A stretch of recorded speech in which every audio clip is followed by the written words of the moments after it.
Hello friends, my name is Malika Mahan. MS talk show में आज आप सबका स्वागत है और मैं आज लेकर आई हूँ अपने इस खास प्रोग्राम रूबरू में आपसे एक ग्रेट पर्सनालिटी को रूबरू करवाने के लिए।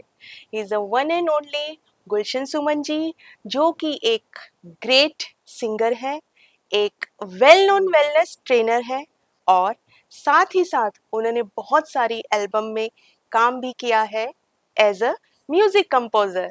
तो आज मैं आप सबको उन्हीं से रूबरू करवाने के लिए उनका हमने वैल्यूएबल टाइम लिया है उनसे। और गुलशन सुमन जी, आपका बहुत बहुत स्वागत है हमारे एमएस टॉक शो में। Thank you Mallika ji, thanks for the invitation.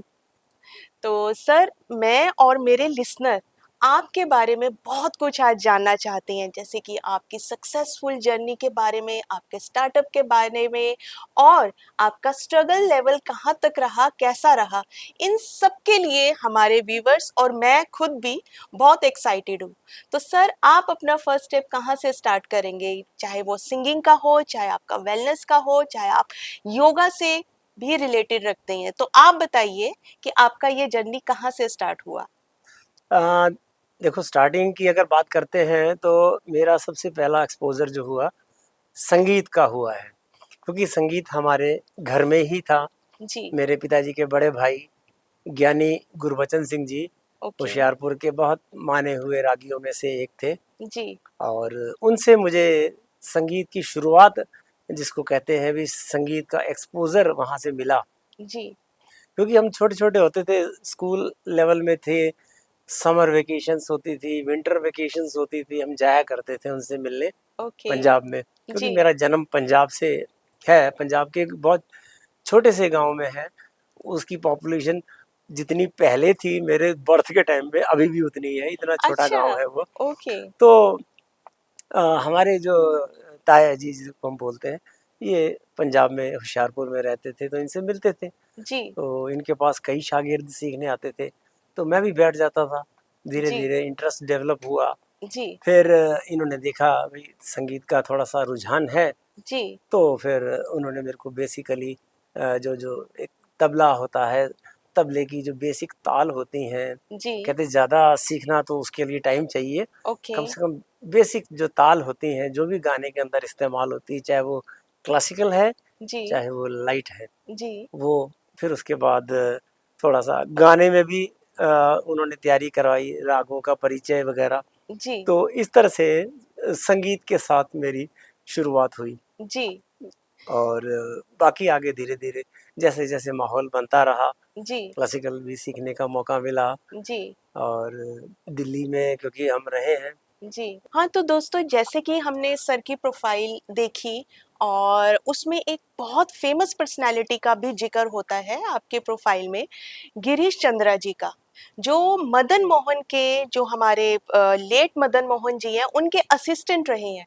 तो गुलशन जी, इतने बड़े शख्सियत से आपने जो प्रेरणा ली, उसके बारे में आपका क्या, हमारे लिसनर, हमारे जो व्यूअर्स हैं, उसके लिए क्या संदेश है? मतलब इतनी अच्छी जगह से आपने प्रेरणा ली, तो आप इसके बारे में बताइए।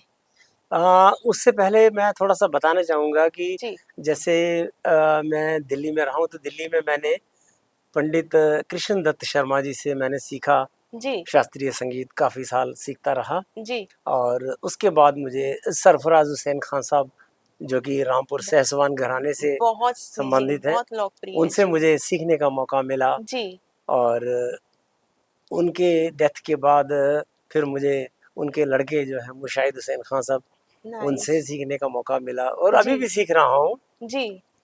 तो ये उन्हीं का सिखाया हुआ था, जो भी तैयारी थी। जी। पंडित गिरीश चंद्रा जी से किसी तरह से संपर्क हुआ, जी। जो कि मदन मोहन जी जो म्यूजिक डायरेक्टर थे जी। बॉलीवुड के, बहुत उनके बड़े उनके म्यूजिक हाँ, डायरेक्टर जी। उनके वो असिस्टेंट रह चुके हैं। उनकी जी। काफ़ी मतलब जहाँ तक म्यूजिक कंपोजिशंस की बात कहूँ, वो पंडित जी ही किया करते थे। बहुत खूब। तो उनसे मुझे सीखने का मौका मिला, जिसको कहते हैं कि बॉलीवुड की जो बारीकियां जी। गायकी की खासकर। जी। और उनके साथ मुझे 2 एल्बम रिकॉर्ड करने का मौका मिला। एक तो क्या मेरी बात है। भजन्स की एल्बम थी, जी। और दूसरी थी गज़ल्स की एल्बम। जी। 2 गज़ल मतलब 2 एल्बम रिकॉर्ड करने का उनके साथ सौभाग्य मेरे को मिला और जी। वो बहुत ही कम टाइम में, क्योंकि उनकी भी डेथ हो गई थी, ओके। बहुत कम टाइम में वो उन्होंने बहुत कुछ सिखाया। अच्छा जी। जी, ओके। जी। Nice nice. तो ये जो आपका सिंगिंग का जो भी पैशन रहा है, ये मैं ये मान के चलूँ, ये जैसे कि आपने बताया स्टार्टिंग जर्नी आपके फादर से रही, घर में ही आपका जो माहौल था, उसके बाद मेरे आप अंकल, मेरे ताया जी, जी से। जी, हाँ, ताया जी हाँ से जी, आप सीखे जी। और उसके बाद जैसे-जैसे आपको लगा कि आप यहाँ पर इतने फेमस होते जा रहे हैं और जैसे-जैसे आप ग्रो करते गए, वैसे-वैसे आपका ये शौक भी बढ़ता गया। और मैंने देखा है आपके प्रोफाइल में आपकी back to back albums release हो रही है मार्केट में। हर जगह हर कोई आपको अप्रोच कर रहा है अपने इवेंट्स में, अपने एल्बम के लिए। तो इतनी सक्सेस होने के बाद, इतना लोकप्रिय होने के बाद, गुलशन जी जहाँ पर आज आप स्टैंड हैं, आप खड़े हैं, कैसा लग रहा है आपको इतनी पॉपुलैरिटी के बीच में? नहीं देखो, ये दर्शकों का और ऑडियंस का, सुनने वालों का, देखने वालों का एक आशीर्वाद है, जी, उनका प्यार है, जी, जो कि मुझे आगे से आगे प्रेरणा देता रहता है। भई अब ये करो, अब आगे और करो। जी, ये उनका मुझे बहुत आशीर्वाद मिलता रहा है। बिल्कुल। मेरी जितनी भी एल्बम रिलीज़ हुई हैं, दर्शकों ने बहुत चाहा उसको, बहुत प्यार दिया और मैं उम्मीद करता हूँ कि आगे भी जो दर्शक हैं ऐसा ही अपना प्यार और ऐसा ही दुलार देते रहेंगे, क्योंकि हम तो दर्शकों के ऊपर ही निर्भर हैं। जी। और यहाँ पे मैं ये भी कहना चाहूँगी, मैं भी आपकी सिंगिंग की बहुत बड़ी फ़ैन हूँ। क्यों जब मैंने आपको फर्स्ट टाइम स्टेज पे गाते देखा था, तो मुझे लगा कि मतलब यू आर द बेस्ट। जो आपके जो लिरिक्स थे, जैसे मैं दोस्तों बताना चाहूँगी, लिरिक्स भी, म्यूज़िक कंपोज़र भी आप हैं, तो काफ़ी आपकी अच्छी पकड़ रही है उसमें। इसके साथ-साथ आपका जो दूसरा स्टेप रहा है वेलनेस का, उसके बारे में आप हमारे जो व्यूअर्स हैं, जो हमारे फ्रेंड्स हैं, उसको क्या आप बताना चाहेंगे? अपनी इस जर्नी के बारे में भी कुछ हमें बताइए। ज़रूर। अ, एक चीज़ मैं कहना चाहूँगा, क्योंकि over a period of last 10 to 15 years जी, जो भी हमारे एक वे ऑफ लिविंग में चेंजेस आए हैं, बिकॉज़ ऑफ हमारी एक जिसको कहेंगे, बहुत एक कंफर्ट लेवल में आ गए हम। एक्चुअली। जी, कंफर्ट लेवल में आने का जो एक लॉस हुआ है, जी। हमारी फिजिकल एक्टिविटीज़ कम हो गई हैं, सारे ही मतलब लेवल पे, चाहे वो बच्चा है, चाहे हुँ, वो यूथ है, जी, चाहे वो एल्डरली है, जी, सभी में ये चीज़ देखने को आई है। जी, और उस वजह से क्या हुआ है, हेल्थ एंड वेलनेस अफेक्ट हुई है सभी की, चाहे वो छोटा बच्चा है। आज अभी मैं कभी भी देखता हूँ, छोटा बच्चा भी अगर देखता हूँ तो उसके अंदर पता लग जाता है भाई क्या क्या इसके अंदर डेफिशिएंसीज हैं। ओके, इवन सभी को, चाहे कोई भी दिखाई दे, मुझे सामने अगर जी, दिखाई देता है, बिना टेस्ट किए हमें पता लग जाता है इसके अंदर क्या क्या डेफिशिएंसीज हैं। क्या बात है! और कई बार तो ऐसे भी इंस्टांसेस आए हैं, किसी ने मेरे से फ़ोन पे बात करवाई भी, ये दिक्कत है, तो फ़ोन पे ही बता दिया भी आपकी ये डेफिशिएंसी है। कहते सर वो कैसे? मैंने कहा ये दिस इज़ माय ऑब्जर्वेशन, अगर आप इसको वेरीफाई करना चाहते हो तो टेस्ट करा लीजिए। ओके, तो जो टेस्ट कराए तो वही डेफिशिएंसी आई जो मैंने बताई थी उनको। क्या बात है सर! विदाउट मतलब ऐसे क्लाइंट को देखे बिना, आपने फ़ोन पे डिस्कस किए बिना उनको उनका सारा जो भी है हाल बता दिया। हाँ, फ़ोन पे ही सुना, जी, मतलब भी जी, क्या-क्या दिक्कत है, क्या प्रॉब्लम्स है, जी, बस उसके बेसिस पर ही। जी, जी। तो अब ये सारी जगह पाई जा रही है, मतलब ऑल ओवर द वर्ल्ड मैं कह सकता हूँ कि यही हुआ है। क्योंकि ओके, लाइफ़स्टाइल सबका चेंज हुआ है, चेंज हुआ है। जी, कंफर्ट सबकी बढ़ गई है, चाहे जी, वो इंडिया है या बाकी कंट्रीज़ हैं। जी, जो एक फिज़िकल एक्टिविटीज़ हुआ करती थी, यस, वो कम जी, हो गई हैं। जी। जी। तो दोस्तों मैं बताना चाहूँगी सर, आप योगा ट्रेनर भी हैं और एक्सपर्ट हैं, तो योगा का हमारे जीवन शैली में कैसे मतलब इतने बदलाव है, एक्चुअली वो आप बताइए। क्या इसमें हमें बेनिफिट मिल रहा है? आप ये भी हमें बताइए। हाँ, क्योंकि मैं योगा एंड नेचुरोपैथी का मैंने भी कोर्स किया हुआ है जी, और मैं खुद योगा करता हूँ।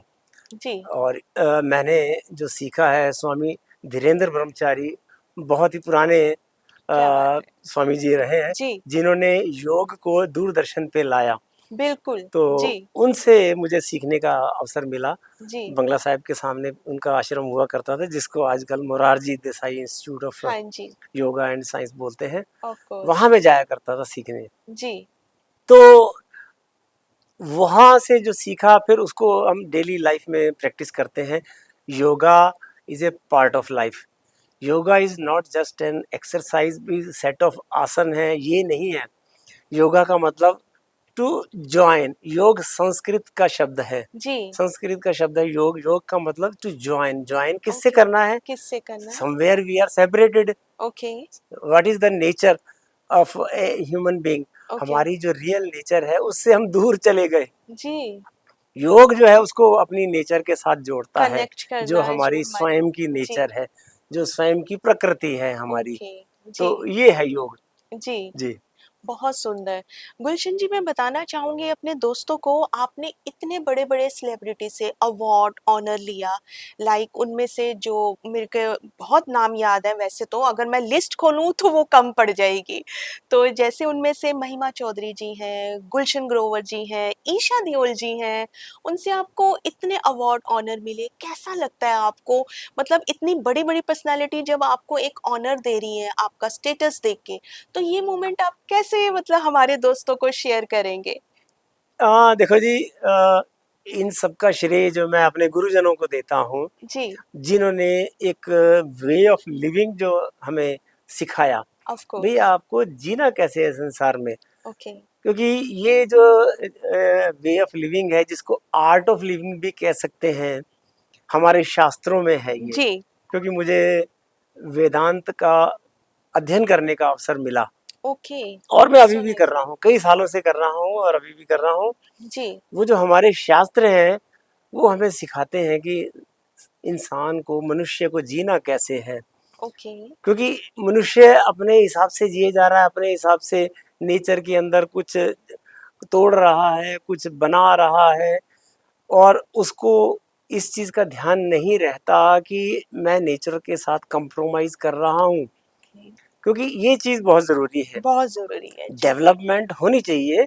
हमारे शास्त्रों में भी लिखा है कि जितनी भी डेवलपमेंट करो, जितनी भी प्रगति करो, you are welcome, but not at the cost of environment, not at okay. the cost of the normal human जी, beings and other creatures। उनका भी ध्यान रखना है। जी। क्योंकि हमारे शास्त्रों में जो एक श्लोक आता है, वसुधैव कुटुम्बकम, वॉव! ये पूरा एक विश्व जो है एक परिवार है, मेरा ही परिवार है, जी, किसी और का नहीं है। वो उसके अंदर मनुष्य तो आते ही आते हैं, उसके अंदर पेड़ पौधे भी आते हैं, उसके अंदर जानवर भी आते हैं।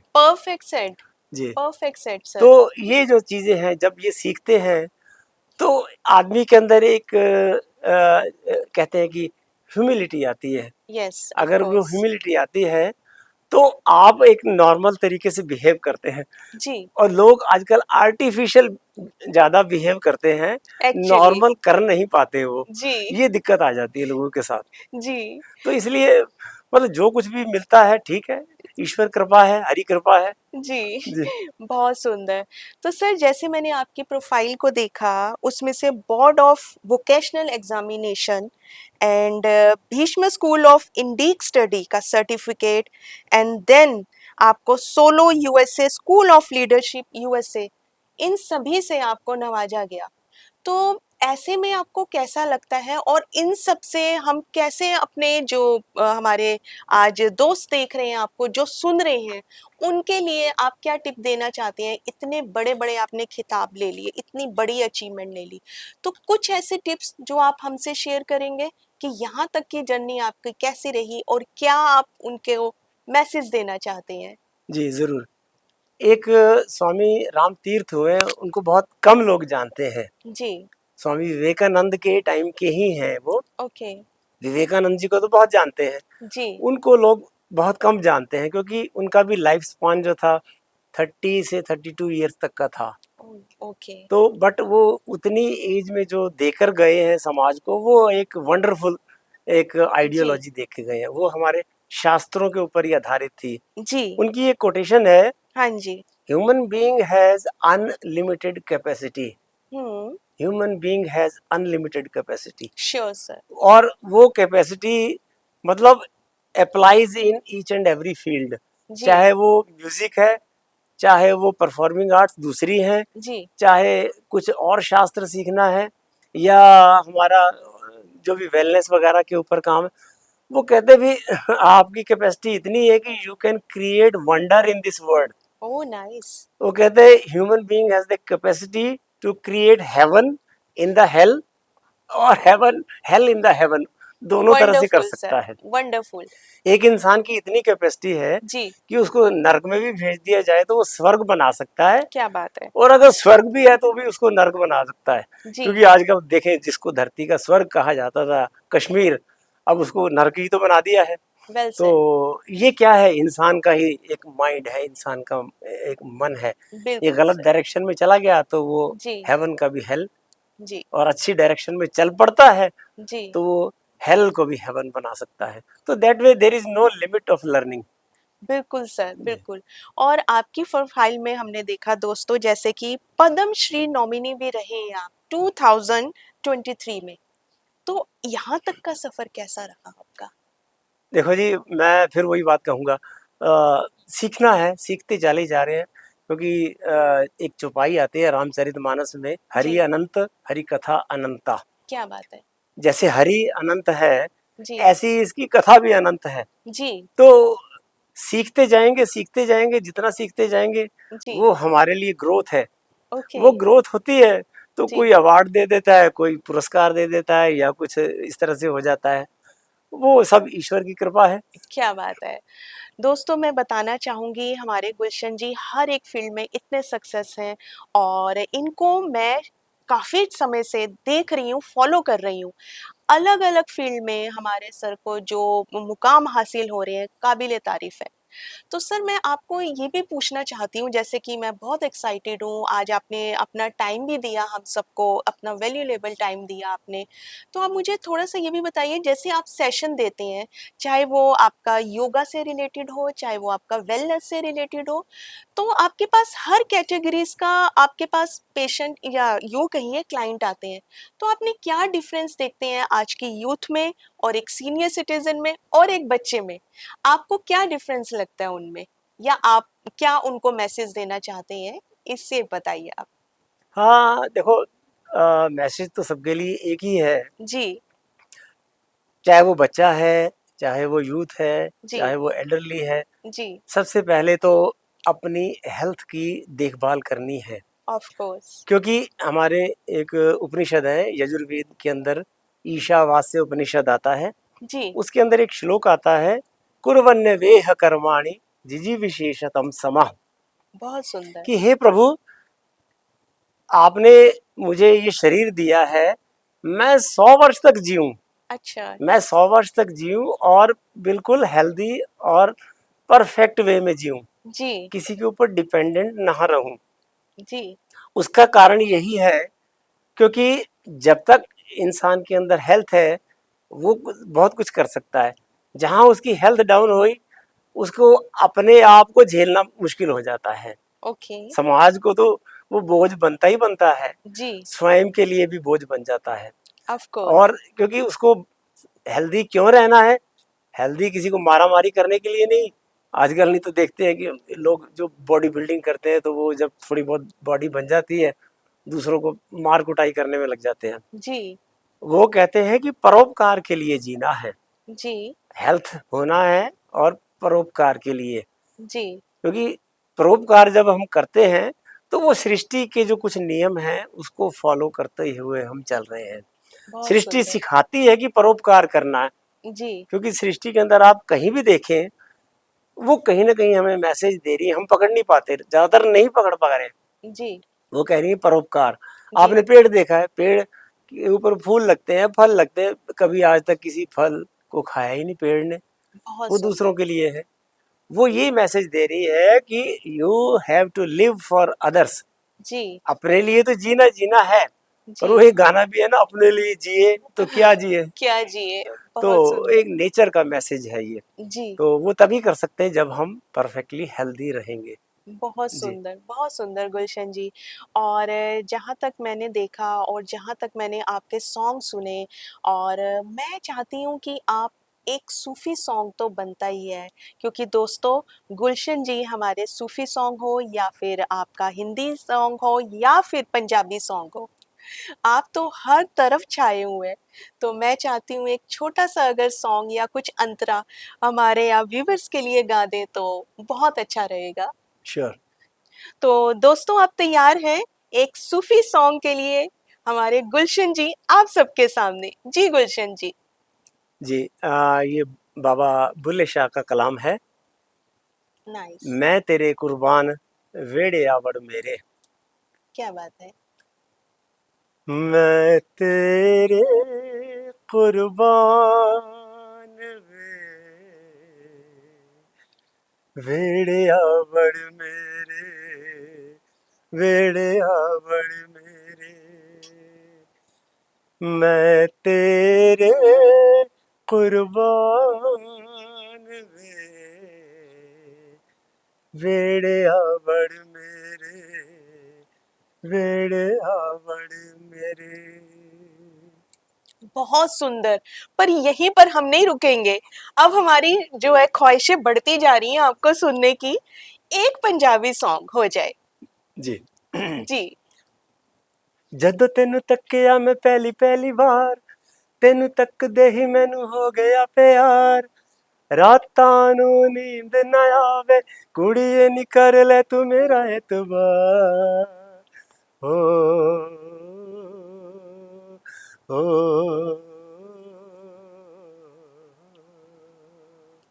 बहुत सुंदर गुलशन जी। और दोस्तों मैं ये बताना चाहती हूँ, ये वाला सॉन्ग जब स्टेज पर आया तो क्या धमाका हुआ, क्या ब्लास्ट हुआ, वो सीन मुझे आज तक आंखों के सामने याद है। और वहां पर मैं भी अवेलेबल थी दैट टाइम, आई नो। और इसके बाद एक छोटी सी और ख्वाहिश है, एक गजल तो बनती है छोटी सी एक लाइन की, क्योंकि हमारा दिल ही नहीं भर रहा, इतने अच्छे कलाकार हमारे स्टूडियो में आ जाए हैं। मेरा तो मन कर रहा है सुनती जाऊं आपको। तो छोटा सा एक और मेरा जो ये रिक्वेस्ट है, आप जरूर एक्सेप्ट करिए प्लीज। जरूर जरूर। ये गजल जो है जी। निदा फाजली जी की लिखी हुई है। Okay nice. और कंपोजिशन वही जो मैंने पहले बोला था कि पंडित गिरीश चंद्र जी से मैंने जो ये गज़ल लॉन्च करवाई थी, बहुत उन्हीं के थ्रू सुंदर। लॉन्च हुई, उसी का एक थोड़ा सा झलक है। जी। बदला ना अपने आप को, जो थे वही रहे। बदला ना अपने आप को, जो थे वही रहे। मिलते रहे सभी से, मिलते रहे सभी से, मगर अजनबी रहे। बदला ना अपने आप को, जो थे वही रहे। बहुत सुंदर। मेरा तो मन ही नहीं कर रहा कि मैं यहाँ पर थम जाऊं, बट टाइम को देखते हुए लग रहा है, बट मुझे ये भी हो रहा है कि मैं आपको दोबारा विजिट भी करवाऊं और श्योर। अच्छे से आपके ये सारे एक दफा सॉन्ग मैं सुनूं भी और अपने फ्रेंड्स को भी सुनवाऊं। जरूर। तो गुलशन जी एक बात जो मेरे जहन में आ रही है, इतने सक्सेस होने के बावजूद आपका इतना आर्टिकल्स कभी न्यूज़पेपर में आ रहा है, कभी मैगजीन में आ रहा है, कभी आप स्टेज परफॉर्मेंस कर रहे हैं, कभी आप दिल्ली में कर रहे हैं, कभी आउट ऑफ इंडिया जा रहे हैं। तो इतना सब अचीव करने के बाद अगर मैं बोलूं, मतलब इतने हम्बल, ये चीज मुझे आपको देख के बहुत अच्छा लग रहा है। आपको कहीं कुछ ये नहीं होता कि आप इतने बड़े स्टेज पर पहुंच गए हैं, तो कुछ ऐसा कभी नहीं आया मन में? या आपकी हम्बलनेस जो है आपकी नेचर में ही है, आपके जो आ रही है फैमिली वाइज वहीं से ही है ये? क्या कहेंगे इस बारे में? नहीं देखो ऐसे है, कहते हैं ना कि संस्कार जो हैं घर से ही आते हैं। बिल्कुल। हमारे परिवार बहुत ही एक सादगी वाले परिवार मिले हैं, चाहे जी। वो हमारे दादाजी का हो गया, हमारे जी। नाना जी का हो गया। जी। इतनी सिंप्लिसिटी उनको हमने जीते हुए देखा है। जी। तो क्योंकि जो बच्चा जो देखता है वही अडॉप्ट करता है। बिल्कुल। आप कितने भी लेक्चर देते रहो वो नहीं सुनेगा। अच्छा। चाइल्ड नेवर लिसन्स, जी। Child always follow what he sees. Oh nice. क्योंकि हमें देखा ही है, अपने पेरेंट्स हो गए, अपने ग्रैंड पेरेंट्स हो गए, जी। इतनी सिंपलिसिटी में उनको रहते हुए देखा है, जी। तो वही संस्कार हमारे अंदर है। और वो कहते हैं ना भी ईगो करें तो किसकी करें, ओहो! सब कुछ तो मैंने यहीं से लिया है, क्या बात सब है कुछ सर! तो मेरे गुरुओं ने दिया है मुझे। क्या बात है! कहते हैं ना भी मेरा मुझ में कुछ नहीं, जो कुछ है सो तेरा, बिल्कुल। और तेरा तुझको सौंप दूं तो क्या जी। लागे है मेरा। ओहो! मैं अगर कुछ दे भी दूं किसी को, जी। या किसी को कुछ आगे बढ़ने का प्रेरणा दे रहा हूँ या कुछ दे रहा हूँ, जी। या कुछ जो सर्विस कर रहे हैं अलग अलग फील्ड में, जी। तो उसमें कौन सी बड़ी बात है, लिया है और उधर दे दिया, बस इतना ही काम कर रहा हूँ मैं। बहुत जी। सुंदर सर। जहाँ से आपने अभी संस्कारों की बात आपने जैसे बताई हमें, तो मुझे ध्यान आ रहा है आपकी डॉटर में भी वही संस्कार है और वो भी मल्टी टैलेंटेड है। मैंने उसको भी फॉलो किया, तो यहाँ पर मैं इस बात से तो सहमत हूँ कि आपका जो घर का भी एटमॉस्फेयर है, वो भी आज जैसे हमारे चल रहे हैं रीति-रिवाज कह लो या फिर जो सर्कल चल रहा है हमारी सोसाइटी में, उनसे बिल्कुल परे है। और बहुत अच्छे आपने संस्कार अपने घर में भी मेंटेन किए हुए हैं। बिल्कुल जी, वो डॉटर जी। मेरी जो है वो भी कथक सीख रही है पिछले बिल्कुल। 5 सालों से। जी। अभी 6th ईयर उसका चल रहा है, जी। She is about to do the graduation in Kathak. Of course. क्योंकि घर में संगीत का माहौल है, ईश्वर की जी। कृपा है, जी। तो वो मैंने कहा एक चीज ऐड हो जाएगी, क्योंकि संगीत गायकी वगैरह जो है जी। वो उसको मिल रही है, विरासत में मिल रही है। मिल रही है। कथक जी। उसने एक और ऐड कर दिया है। जी। ये है जी। जी। जी। तो सर जाते-जाते मैं बस आपका एक तो शुक्रगुज़ार हूँ, आपने हमें टाइम दिया अपना और हमारे जो दोस्तों हैं उनके लिए कोई मैसेज ख़ासकर यंग जनरेशन के लिए जो आजकल बड़ी स्ट्रेस में रहती है और काम को लेके ये भी करना है, वो भी करना है, कन्फ्यूज़ रहती है। उनके लिए आप कोई मैसेज देना चाहेंगे? हाँ जी, जरूर। अब क्या होता क्या है, हमारे स्वामी जी, पूज्य स्वामी दयानंद गिरी जी, जी। जिनका नाम पूरा दयानंद सरस्वती है, जी। उनकी एक बड़ी फेमस कोटेशन है, no education system is complete unless it is imparting the way of living. Wow! Education system हमें क्या दे रहा है, भाई हम क्या अर्न कर सकते हैं, जी। क्या जॉब ले सकते हैं, क्या बिजनेस कर सकते हैं। एक जो वे ऑफ लिविंग है, एक जीना है, ये एक कला है। जीवन जीना is not just like existing in this world. जी। एग्जिस्टिंग जीवन नहीं है, जी। जीवन जीना एक कला है, वो सीखना पड़ता है। जी। वो हमारे शास्त्र जो है उनके अंदर बहुत अच्छी तरीके से बता रखा है।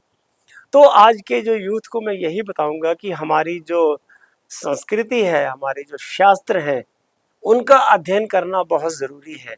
जी। जब वो अध्ययन कर लेते हैं, हम लाखों कमा रहे हैं, करोड़ों कमा रहे हैं, या थोड़ा कमा रहे हैं, फिर भी एक अपने अंदर एक जो मेंटल सेटिस्फेक्शन है वो बनी रहेगी। वो अगर नहीं है तो चाहे हम कुछ भी नहीं कमा रहे तो भी कहेंगे हाय, अभी यार कोई कमाई नहीं हो रही। लाखों कमा रहे फिर भी कहेंगे हाय, कोई कमाई नहीं हो रही। मतलब कितना भी कमाते रहे, एक मेंटल सेटिस्फेक्शन नहीं मिलता। जी। ये तभी मिलता है जब हमारे शास्त्रों का कुछ अध्ययन करते हैं, जी। तो वो एक वे ऑफ लिविंग बताते हैं कि हमारे शास्त्र किस तरह से संसार के अंदर जीना है। जैसे मैंने एक श्लोक का एग्जाम्पल लिया, बहुत सुंदर। वसुधैव कुटुंबकम वाली बात है। पूरे संसार को एक अपना परिवार मानते हुए चलेंगे, जी। तो नॉट ओनली मेरा जीवन या मेरे समाज का या मेरे परिवार का, पूरे विश्व का जीवन एक बड़े अच्छे लेवल का बन जाएगा। जी। संसार के अंदर अभी आजकल जो समय चल रहा है, कितनी लड़ाइयाँ हो रही है, कितने वार हो रहे हैं, क्यों हो रहे हैं? Just because of this difference, they don't think कि others are the part of my family also. Actually. वो एक थॉट जो है वो मिसिंग है। वो थॉट मिसिंग होने की वजह से देखो कितना नुकसान हो रहा है संसार के अंदर। जी, जी। बिल्कुल सही कहा और दोस्तों देखा इतनी मल्टी टैलेंटेड हमने पर्सनैलिटी को आप सबके समक्ष रखा और इनकी नेचर तो आपने देख ही ली है सो हम्बल और मैं मलिका महन फिर से एक नए गेस्ट के साथ रूबरू में आपको फिर से इंट्रोड्यूस करवाऊँगी और गुलशन जी आपका बहुत-बहुत धन्यवाद। आपने अपना कीमती समय हम सबको दिया। नहीं, आपका भी धन्यवाद और right from the bottom of my heart I express my gratitude. ये मुझे इनवाइट किया, यहाँ पर बोलने का अवसर दिया। Thank you sir. Thank you. Thank you.